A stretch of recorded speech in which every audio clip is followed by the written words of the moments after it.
ఆ రోజు engineering seat వచ్చినా సరే ఇండియన్ ఎయిర్ ఫోర్స్ అదే రోజు సీట్ వస్తే ఎయిర్ ఫోర్స్ లో చేరితే నా లైఫ్ డిఫరెంట్ గా ఉంటుందని అట్రాక్ట్ అయ్యి ఇండియన్ ఎయిర్ ఫోర్స్ కి వెళ్ళాను.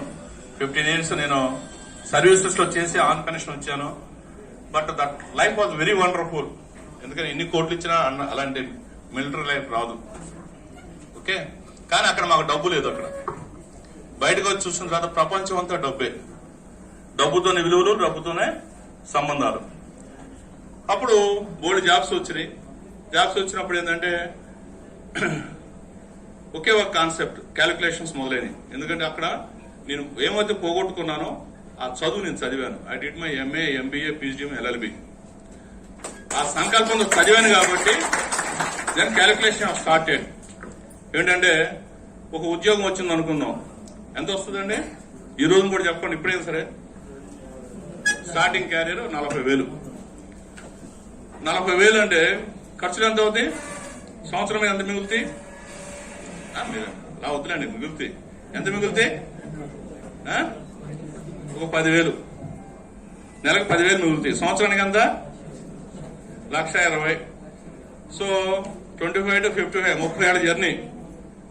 ఆల్మోస్ట్ మీకు 10-15,000 తప్ప నీకు పెళ్లి అవుతుంది, పిల్లలు పుడతారు, తర్వాత వాళ్ళ చదువులు, పెళ్లిళ్ళు.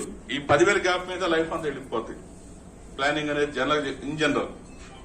అప్పుడు 30 ఏళ్ళు ఎంత మిగులుతుంది? 3 లక్షల, సారీ 1,20,000 ఇంటూ 30 ఏళ్ళు ఎంత? ఒక 35 లక్షలు అనుకుందాం. వడ్డీలకు వడ్డీలు 35, 70 లక్షలు వేద్దాం. 70 లక్షలు అంటే చాలా పెద్ద అమౌంట్. ఏమొస్తుందండి earning at the age of 58-60? మీకు జీవితంలో సాధించింది ఏమిటి? ఎందుకు లేదు? 70 లక్షలు ఉందిగా. ఎస్, ఒక ఇల్లు కాదు. మీ గ్రామాల నుంచి, అటు వరంగల్ నుంచి కానీ, ఇటు నల్గొండ నుంచి కానీ, లేకపోతే మన కోదాడ ఏరియాస్ నుంచి కానీ, ఆమన్గల్, ఇప్పుడు ఎందుకంటే ఇప్పుడు Kalwakurthy, Srisailam, there are no resources of no opportunities in and around. మరి అన్ని వదులుకొని మనకి అవకాశాలు ఎదుర్కొంటే ఇక్కడికి వచ్చావు. దేనికోసం? డబ్బు సంపాదించుకోవాలని. ఆ సంపాదనలో ఎంత సంపాదిస్తే బాగుంటుందని నెక్స్ట్ మాట్లాడదాం. ఆ సంపాదనలో కూడా నువ్వు గుర్తింపు వచ్చే సంపాదన సంపాదించాలి. ఒక ఆయన 1 కోటి రూపాయలు సంపాదిస్తే నువ్వు 10 కోట్లు సంపాదించావు అనుకోండి, ఆ ఊళ్ళోనే గుర్తింపు ఉంటుందా ఉండదా? ఆ స్థాయిలో సంపాదించాలి. మరి ఆ స్థాయిలో సంపాదించాలంటే ఏం చేయాలి? ఏం చేయాలి చెప్పండి? కష్టపడిన మాట దయచేసి ఎవరు అనొద్దు, ముఖ్యంగా పద్మశ్రీ ఎండి ముందు.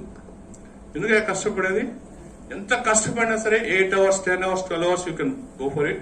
కంటిన్యూస్ గా 30 రోజులు పనిచేయలేవు. కష్టపడి కాదు. ఇప్పుడు ఈరోజు కాన్సెప్ట్స్ కూడా నేర్చుకోండి. ఇష్టపడేది మీరు మోటివేషన్ ఫ్యాక్టరీ ఎక్కడో చూసి చెప్పొద్దు, ఒరిజినల్ మాట చెప్పండి. అవన్నీ ఒక్కడి కాపీ మనకొద్దు. Let us go for originality. ఎందుకంటే చాలా మంది యూట్యూబ్ లో ఇప్పుడు మోటివేషన్ క్లాసులు చూస్తున్నాం. But my motivation thing is I started since 95, 2000 నుంచి మేము క్లాసులు తీసుకుంటున్నాం. అప్పుడు ఎవడో లేడు, అరౌండ్ 20 years బ్యాక్. అప్పుడు అదే లైఫ్, ఇప్పుడు అదే లైఫ్. కాకపోతే ఆలోచన విధానం మారింది, స్పీడ్ మారింది. అండ్ స్పీడ్ యుగంలో ఇలాంటి ఈ టెక్నాలజీ ఉన్నప్పుడు నిజంగా మాకు 1 కోటి రూపాయలు సంపాదించడానికి 4-5 ఏళ్ళు పట్టింది అనుకుందాం. మీకు 4-5 నెలల్లో 1 కోటి రూపాయలు ఈ రోజు సంపాదించవచ్చు because of technology. Give big hand to that technology. ఎందుకంటే మేము ఒకప్పుడు ఇంట్లోంచి బయటకు వెళితే అప్పుడు ఎంతమంది ఇళ్లలో ల్యాండ్ లైన్స్ ఉన్నాయో మరి పాత వాళ్ళకి తెలుసు, కొత్త వాళ్ళకి తెలియదు. మీరు నమ్మరు కూడా. No phone. ఆయన వస్తేనే లెక్క ఇంటికి. ఏమంటే ఆయన సోన్సో అని, అది కూడా ఇంట్లో పక్కన ఎవరికో ఫోన్ చేస్తే ఆడు చూస్తారు. ఆ వ్యవస్థ నుంచి వచ్చిన వాడు. నేను పుట్టినప్పుడు మా ఊళ్ళో నేను 6th చదివేంత వరకు కూడా కరెంట్ లేదు. Land in we use to study. But we are brilliant and we are on top of the society. గుర్తుపెట్టుకోండి. సంకల్పం అదే చెబుతుంది. నువ్వు ఏ పరిస్థితులు ఎట్లా ఉన్నా సరే నీ సంకల్పం స్ట్రాంగ్ ఉంటే you can become a leader. You can become a leader. You can guide lot of people like. So అది అనేది, ఆ కమాండ్ అనేది మీకు రాగలగాలి. సో అలాంటి స్థాయి నుంచి మేము ఎయిర్ ఫోర్స్ కి వెళ్ళడం జరిగింది. వచ్చాము, ఎదురాదు ఉద్యోగాలు చూసుకుంటుందా చెప్పాను కదా కాన్సెప్ట్. నువ్వు ఎంత సంపాదించినా ఒక 60-70 లక్షలు సంపాదించవచ్చు, లేదా 1 కోటి రూపాయలు ఏది లీగల్ గా. ఇల్లీగల్ వెళ్తే గుర్తుపెట్టుకోండి, అంతకన్నా వరస్ట్ ఇంకోటి లేదు. High tension. ఆయన 70 లక్షల బదులు 70 కోట్లు సంపాదించారు అనుకున్నప్పుడు టీవీలో చూస్తున్నారు కదా, ఇది ఏసీ కార్డు పట్టుకోవడం, వ్యవహారం చేయటం. తర్వాత వాళ్ళ సొంత పేర్ల మీద కూడా బెనామీ పేర్ల మీద ఉంటాయి. కారు కూడా కొనుక్కోలేరు హైయర్ అఫీషియల్స్. చాలా ఇబ్బందికరమైన ఇష్యూ. అలాంటి జీవితం మనకు వద్దు. అందుకే నేను చాలా మంది యువతకి నేను ఒక ప్రోత్సహించేది ఏంటంటే, be thankful to God that you are no employment. Give big hand to them. Be thankful to God you are no employment. ఎందుకు? నువ్వు గవర్నమెంట్ అంటే ఏమనుకోవద్దు. మీరు దయచేసి ఎవరైనా ఎంప్లాయీస్ గా ఉన్నా దయచేసి ఏమనుకోవద్దు. ఎందుకంటే దిస్ ఇస్ మై ఫీలింగ్. ఎందుకు? నేను ఎయిర్ ఫోర్స్ చేసి వచ్చాను 15 ఏళ్లు. మాకు అవకాశాలు లేవు, డబ్బు గురించి తెలియదు.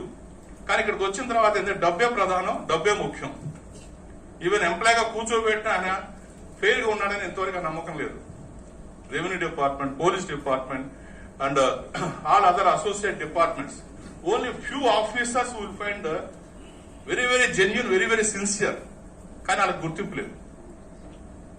కానీ అన్ని అవకాశాలు ఫ్రీగా ఉండి ఓపెన్ గా, స్వచ్ఛంగా, నిజాయితీగా బిజినెస్ అన్ని బిజినెస్ లో ఉంటే, ముఖ్యంగా రియల్ ఎస్టేట్ లో ఉంటే నీకు గుర్తింపు వస్తుంది.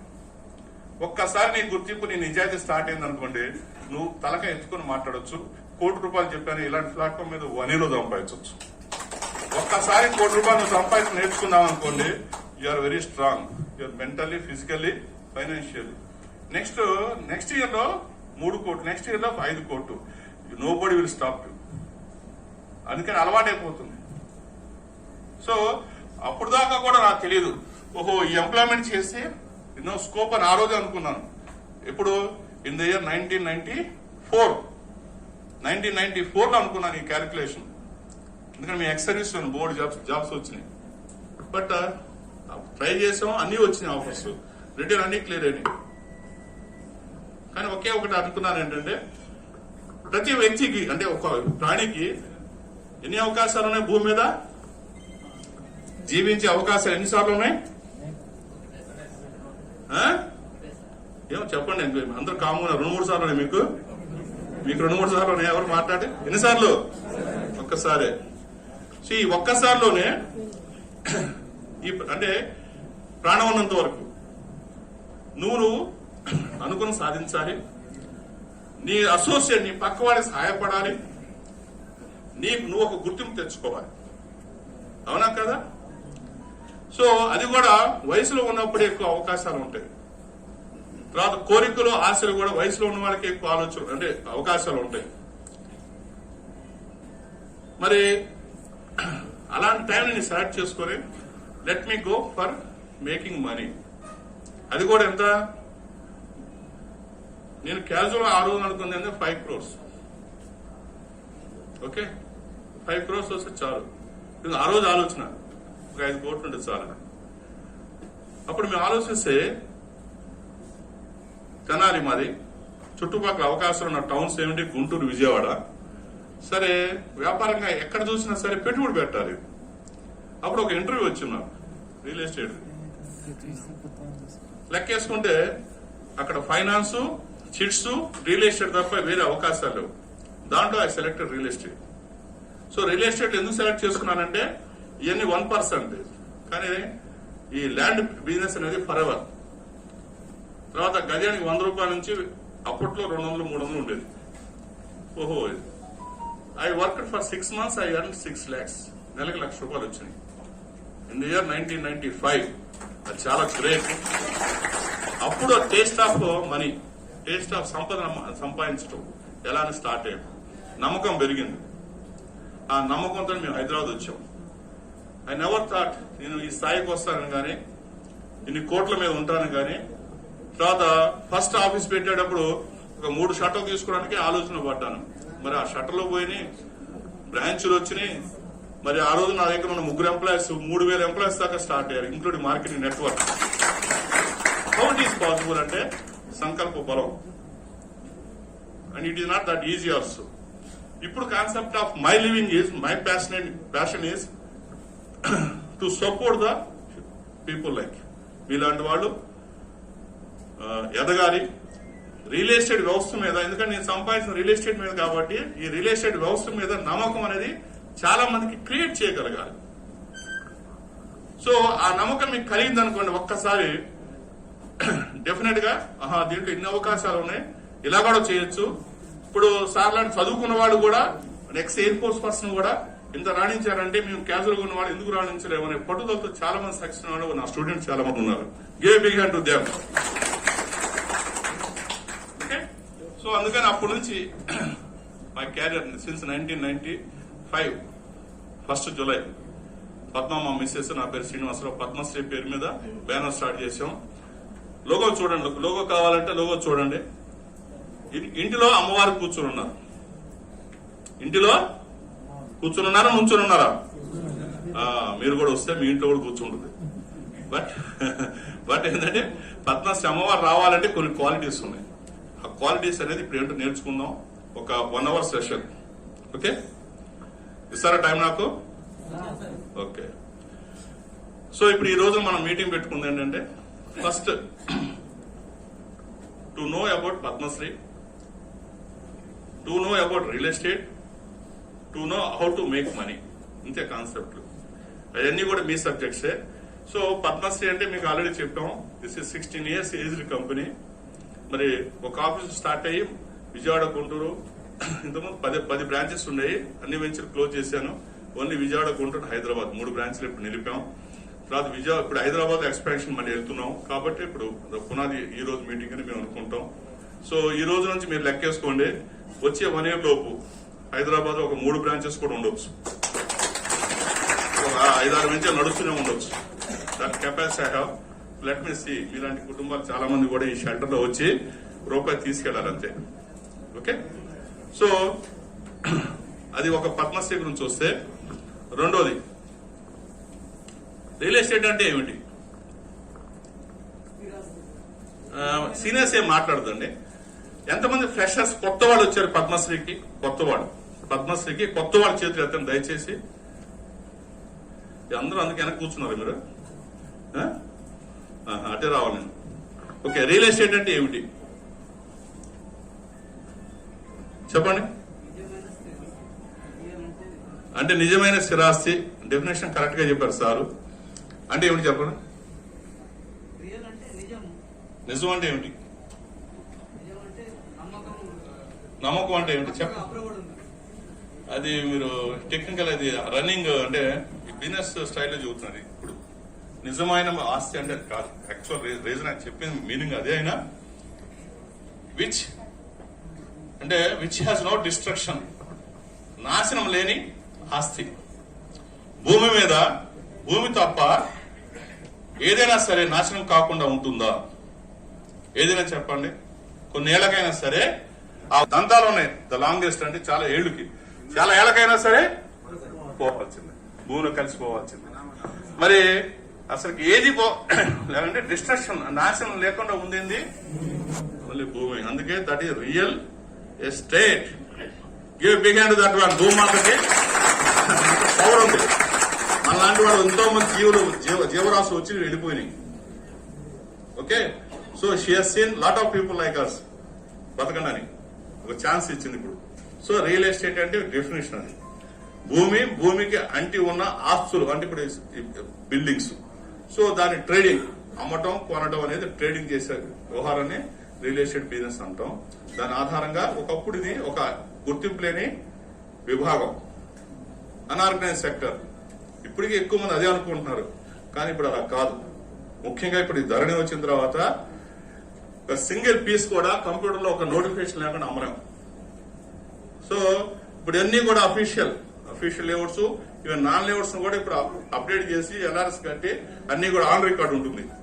అందువల్ల రాబోయే కాలంలో మీకు హైదరాబాద్ గా కళ్ళు మూసుకొని అమ్మొచ్చు.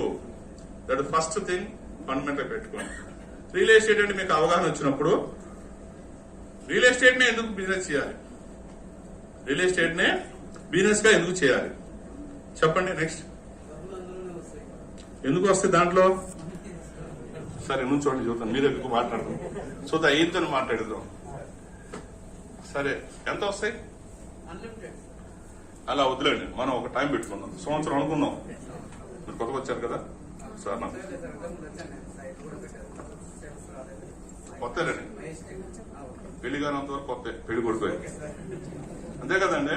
పెళ్లి చూపు చూస్తున్నాడు ఆయన, బట్ ఇంకా మరి అవలేదంటే మరి పెళ్లి కొడుకే కదా.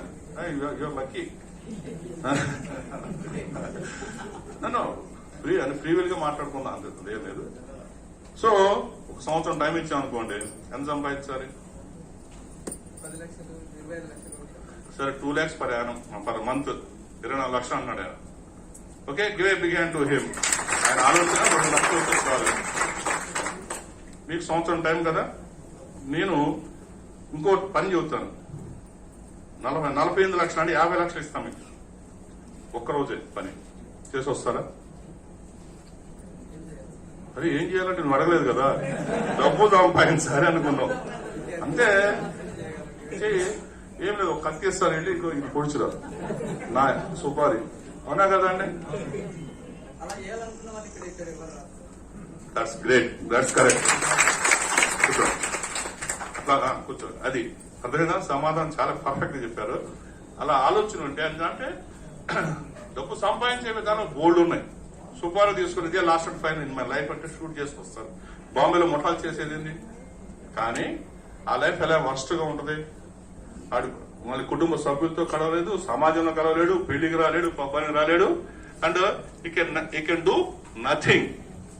అందుకని మనం ఏంటంటే మానవుడిగా పుట్టినప్పుడు జీవరాశితో పాటు, సమాజంతో పాటు, అందరితో పాటు కలిసిమెలిసి జీవితాన్ని సాధించాలి. ఒక అర్థం పరమార్థం ఉండాలి ప్రతి జీవికి కూడా. అందువల్ల వీఆర్ హ్యూమన్ బీయింగ్స్, అందుకే మనల్ని మానవులు, మనుషులు అన్నారు. ఓకే, అలాంటి సమాజంలో బతికినప్పుడు దట్ ఇస్ పర్ఫెక్ట్ ఆన్సర్.